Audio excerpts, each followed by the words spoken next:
Hello, everyone, and welcome to today's show.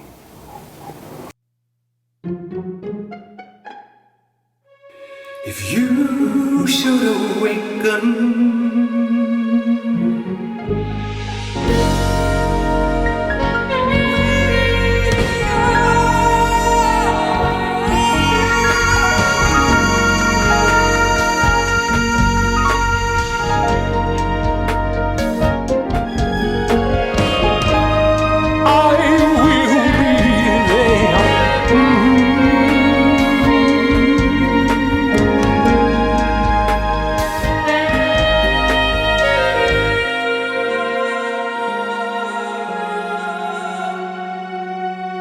I will be there when you wake from your lovely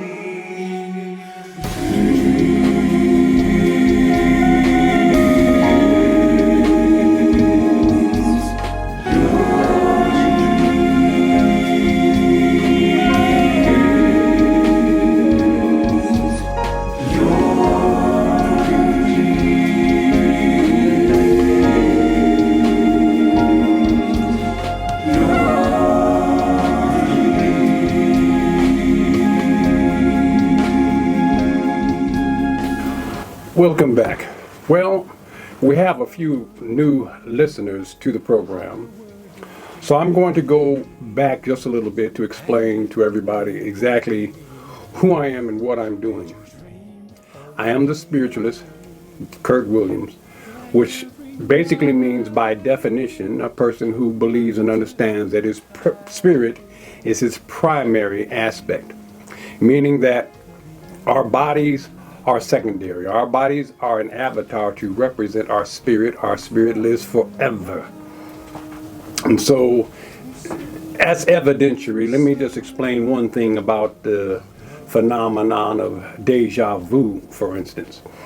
Deja vu is a situation where people believe that they've been somewhere before, which is in fact not possible.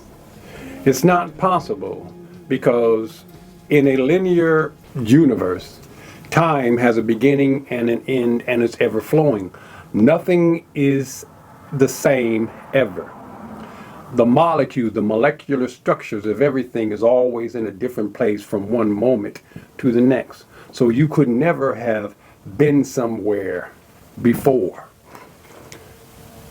People constantly say, "Oh, I've been in this situation. I remember being here. I remember it being just like this, and you were standing there, and you were standing there." Well, that's not possible in a linear universe. However, we all know that it has happened, and it does happen. So how do you explain that? You explain it very simply. It's a situation where your spirit is not restricted to a linear universe. Your spirit can see the past, present, and future, which simply means your spirit has already seen what you're going to do and where you're going. All it means is that you are in the right place at the right time. But it's evidence of what I'm saying. This condition could never happen if you didn't have a spirit. Anybody who everybody has a spirit. All things have spirits. And if we just start with that, what the creator of the universe is, it encompasses all things, spiritual things, physical things. It does whatever it wants to do, whenever it wants to do it. Everything, the first thing he created was archangels. Archangels were the first. They're the highest evolved. They have been here longer than the universe has been here. And then he decided to create a corporeal world. Corporeal meaning, instead of just a purely ethereal, meaning spiritual only, no such thing as time. Everything can be everywhere. It's a misconception that we live in a hologram simply because it's only a hologram from the perspective of the creator. To us, it's called real life. So we're living in a hologram. It's simply you pretending to think that you know what God knows, but you don't. So like I said, deja vu is just evidence that your spirit is beyond you and knows more things than you know. So I'm a spiritualist. My spirit also talks to me, which is a very rare thing because I don't know anybody else like that. Everybody has intuitions and they have feelings and they'll get notions here and there. Well, mine stops me in my tracks and says, Kurt. And it's been doing that all my life. One day I asked a psychiatrist, we were on a cruise and he said he was a psychiatrist. I said, let me see if I can get some free psychological advice. And I asked the man, I said, sir, can I ask you a question? I said, is it okay to talk to yourself? And he said, yes, that's actually very healthy. You should, think things through. And I said, is it okay to argue with yourself? He said, well, yeah, sometimes you have to debate and decide right from wrong, and sometimes that takes a little discussion. I said, sir, what if you had to tell yourself, shut up, I don't want to hear it? He said, oh my goodness, you need to come to my office. We need to discuss this in my office. But I'm not crazy because I know what schizophrenia is. I don't have multiple personalities jumping off. It took me years to find out this voice that I was hearing, what that voice was, and I found it quite fascinating that whenever I heard this voice, it sounded very familiar because it sounded just like me. It sounds like me, the tonality, the morphology, the timbre, which means the color of the voice, and also the attitude. He talked to me like I talked to him. Kurt. I'm like, what? So I am him. No. I'd like to say I am him and he is me. But the truth of the matter is, he is him. My physicality is representing him. If you want to do well in life, if you want to be successful, all you need to do is communicate with your spirit and ask your spirit, what are we here for? What are we here to do? Too many times we are taught to lead with our brain only.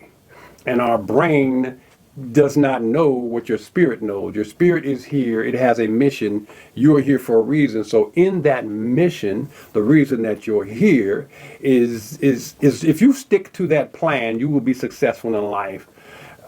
You may have some karma to make up. So you may be in bad circumstances. But believe me, if you are in a bad circumstance now, it will behoove you to handle it well and to handle it with dignity and with love. If you can handle a bad situation with love, you can evolve from that. If you handle a bad situation with hate, you will continue to live in that situation. And when you come back here, you will be worse off than you were before. Don't think you crooks are getting away with anything. You crooks are not going to get away with nothing because the Creator, basically, what he is doing is he's offered little pieces of himself to experience little pieces of everything.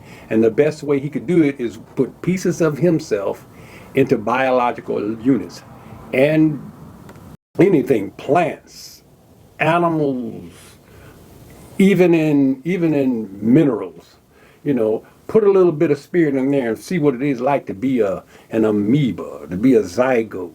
See, the creator of the universe is experiencing all of this all the time through the avatars and the different aspects of physicality, if you can understand that.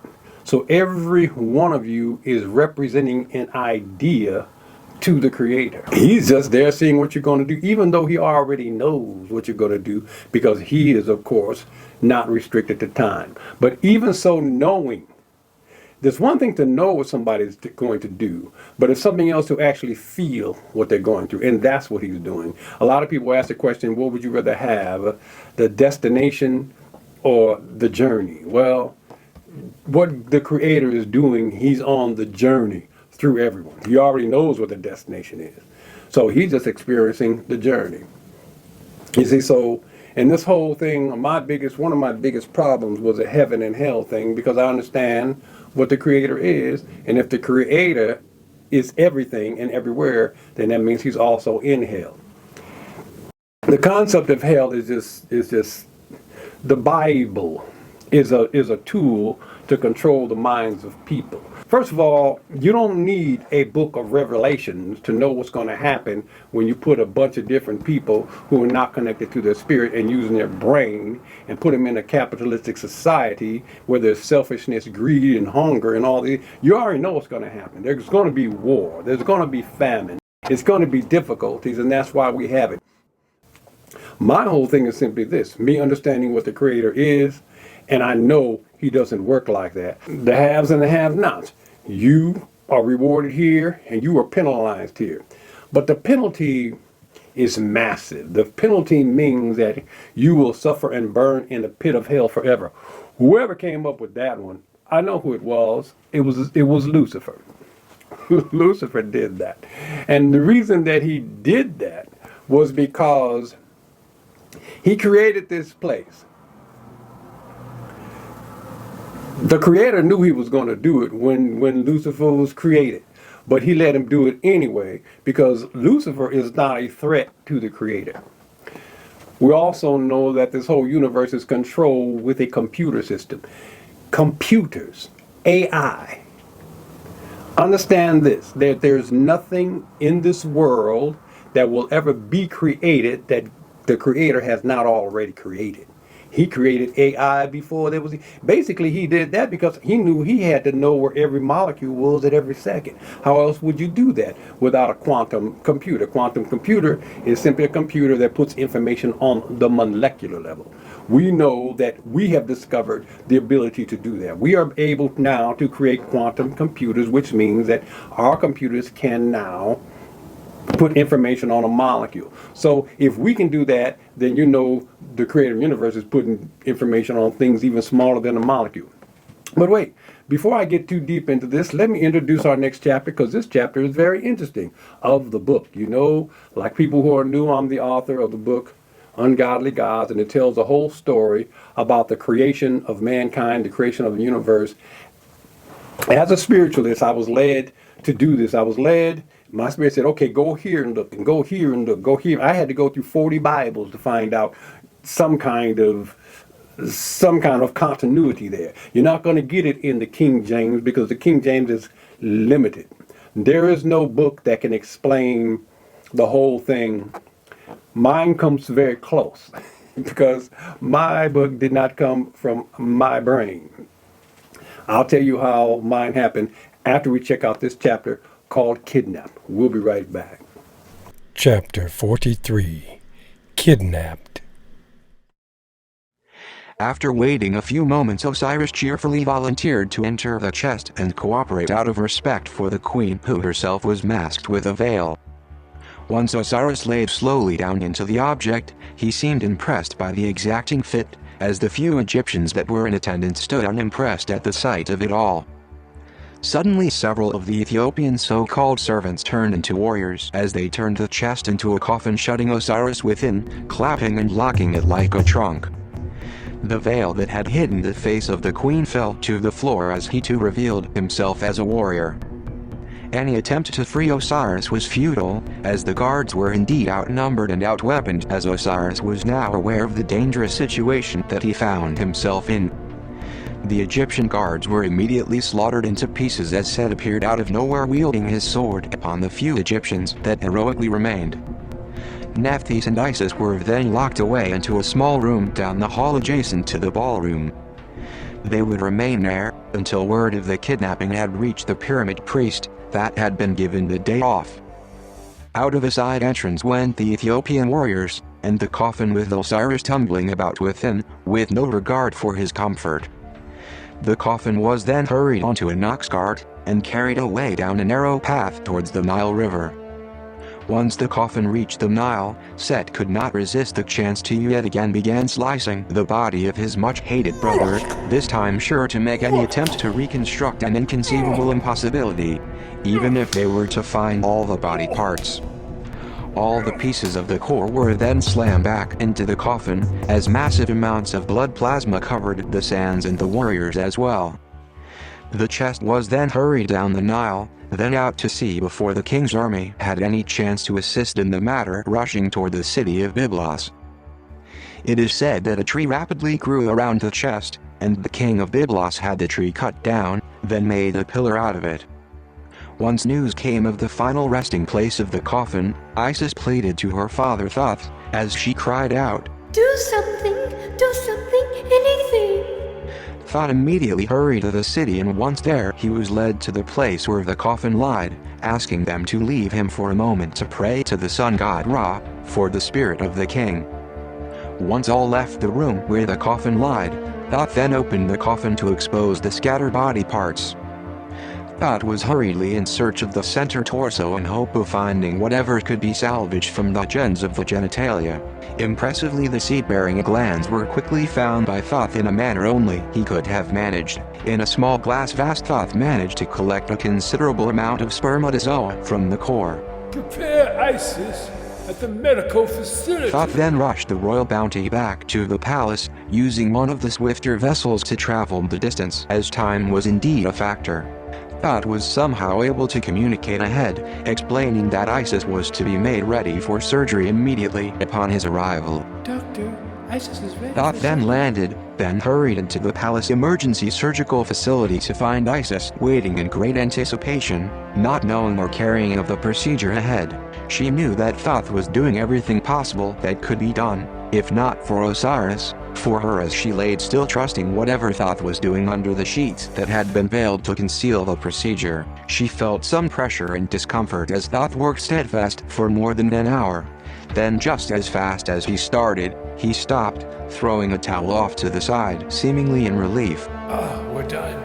A few weeks after Thoth had successfully reanimated the first mummy using knowledge that he had gained from the sky gods, the Anunnaki, he utilized yet another technique gathered from them to perform his first In vitro fertilization. Gathering the yet living gametes from the gonads of Osiris, properly placing them into the womb of Isis. Of course, Isis had no idea what Thoth was doing. For all she knew, he could have been rendering her sterile in an effort to make her surrender the thought of giving birth to a royal son, the sole heir to the throne of Egypt. The next day Thoth came to the chamber of Isis, after he had been awakened and heard news of a weeping Isis. All night Isis had been awake mourning the death of her beloved Osiris, and now the possibility of never mothering the king was far too much for her to handle, so she cried all night. She was somewhat angered to see Thoth come into her chamber with an extremely joyous grin, after being invited in. How is everybody doing? Isis was almost tempted to call the guards, and have Thoth killed because of his non-caring and insubordinate insolence. With a look of rage, Isis then asked politely, What do you have to be so cheerful about? Thoth then replied that he thought that. I thought that the surgery went quite well. What surgery? Isis then replied, The surgery that I, for the first time, performed on you, Isis. said Thoth. By this time Isis was surely in need of the sight of a strangled Thoth, believing that he had rendered her sterile. Thoth then asked Isis, For what reason are you so angry, my queen? How could you find joy in making me forever barren? Forever what? Thoth asked, I made you most positively pregnant. said Thoth, You did what to me? shouted a shocked and appalled Isis. Thoth then laughed and said, Oh, not with me, with the seed of your husband Osiris. If all goes well, you and Osiris will have a son. Of this news, Isis was overjoyed and elated. Thoth then asked, Whoa, wait a minute. You mean that you thought that I was... Oh my God. All of the royal servants of the queen and king rejoiced with the news that Isis could be pregnant with the child by Osiris. Everyone everywhere were elated, all except Set, whose only reply was, What kind of witchcraft is this? For the next 4 years Isis would keep herself hidden from Set to protect herself and the unborn child. Set considered any child of the union between Osiris and Isis to be the chosen one to inherit not only the upper and lower portion of Egypt but the entire realm. To kill Osiris was to no avail if the child should live.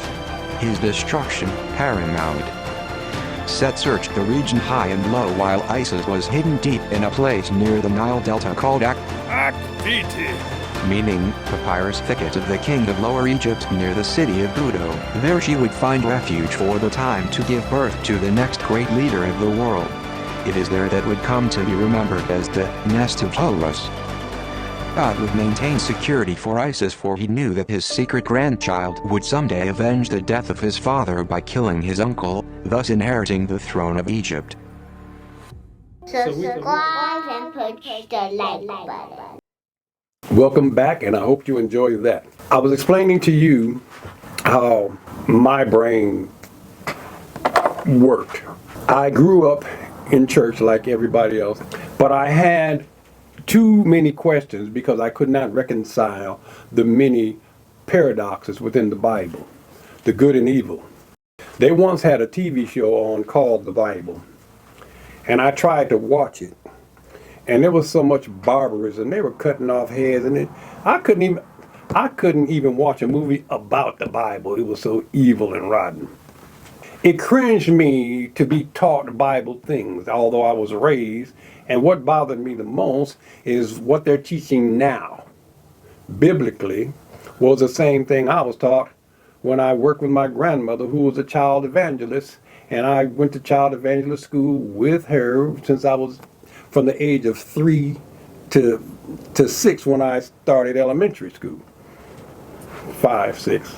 Anyway, the stories haven't changed, they're not evolving, and everything must change and must grow. We know more about the Creator than we ever have known. The Bible is stuck on 4,000 years, and it will always be there because there's penalties for trying to change it. I have a habit right now saying I rewrote the Old Testament, and then I backtrack. I said, I can't say that no more. I've explained all the research material that took into writing what I wrote. So, of course, I didn't rewrite it. I researched it, and I was led to the variety of information. But I like saying it because I like seeing people get angry. Because when I tell them I rewrote the Old Testament, it lets me know how stuck they are into the patterns that they will be stuck on forever. If you get mad at me because I make a statement like that, because there is freedom of choice, there's freedom of religion, there's freedom to say things as long as you're not saying something too offensive. But when I say I rewrote the Old Testament, they put that in the category of not only am I going to hell, but I've lost friends because of it, because they're like, whatever you have in your book, we don't want to read it, we don't want to see it, we reject it, it is nothing but nonsense, and you're going to hell for writing it. You have to be very careful if you think like that, because something has programmed you to be like that.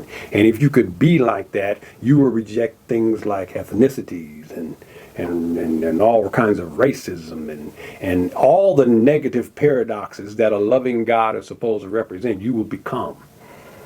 So when I make that statement, I rewrote the Old Testament, I just want to see what kind of person you are. Some people say, really? Somebody need to do it. Some people say, oh man, that's deep. It's basically the funniest thing, because when I first said it, I laughed myself. I thought it was so ridiculous, but now I'm accustomed to saying it. And I'll live by it, because the writing that it took for me to do what I did, it was inspired in too many magical ways, because I said I'm a spiritualist and my spirit talks to me. I agreed to write this book if the voice that was talking to me would tell me what to write. That's why I feel this book is special. It answers all questions, from the beginning to really how all this stuff works. But I was led by my spirit, and this is what I'm trying to teach people here, to connect with their spirit so you can be led by your spirit. Now we're getting somewhere. Pretty soon, I'm going to give you a heads up on what's coming, because this might be the most important thing of this whole mission. When we begin to talk about Satan, when I say this book is about everything, well, let's not leave out Lucifer. Lucifer is the most interesting individual in the entire book, because Lucifer is an archangel who's been around forever, and he will be around forever. Nothing smarter than the archangel Lucifer, except for the creator of the universe. The creator of the universe is, of course, beyond Lucifer, because remember, the creator of the universe, a little bitty piece of him is in Lucifer to experience how this is going to go. Even though he knows how it's going to go, he knows that if spirits go through this, they will elevate higher and higher. Some will get stuck, some will drop down, but they'll go higher and higher. And the closer they can become to understanding Lucifer, is the closer they're going to come to understanding him. It's a very important thing that you understand Lucifer. This is what Lucifer is. He's not as bad as you think. As a matter of fact, Lucifer's mission was to represent the Creator. Lucifer feels the same way I feel sometimes because of the misunderstanding and the lack of understanding between the creator of the universe and the biblical gods. They are not the same thing. The Bible tells very little about the creator of the universe. It's about a group of God deities that came from heaven. They are the Elohims of the book of Genesis. The Elohims of the book of Genesis created mankind in its own image. It says that in the first book of Genesis. It says God created man in his own image. Image means likeness, which basically means these Elohims were humanoid, and they were. Satan had a problem with humanoids creating people and pretending to be God. Satan knew that these ungodly gods that created mankind and built pyramids were an advanced species that took advantage of that, and they wrote, the Bible is based on those individuals. The biblical gods. Preachers preach every day about biblical gods and nothing about the creator of the universe. The difference is extraordinary. The creator of the universe is in all things. The biblical gods are a story. It's a true story. There's a lot of facts there. But the truth of the matter is these beings created people, and they weren't supposed to create people. Because your natural tendency when you create people is to act like you are their gods, because you created them just as they are pets. That's why we treat certain people on this planet like they are pets. Because our role models were not the creator of the universe, who automatically cause you to treat people equally and love people equally. Well, these ungodly gods in the Bible are not like that at all.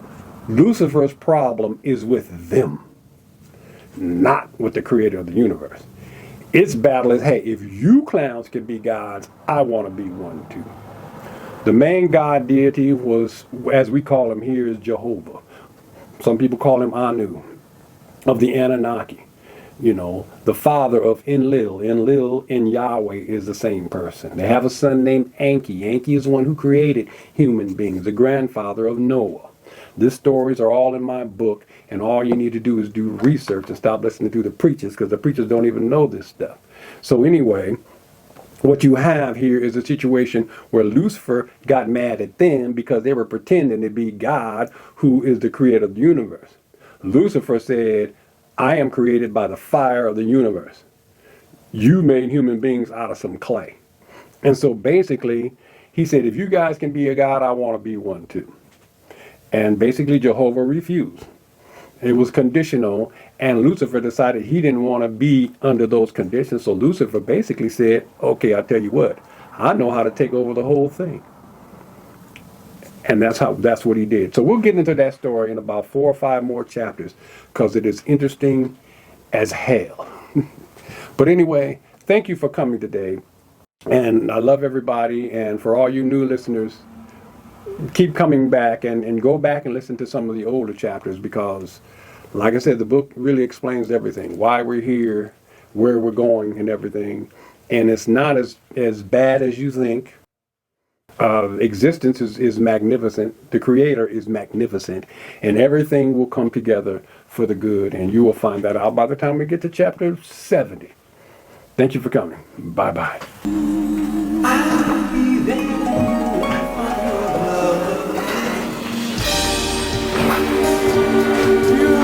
love.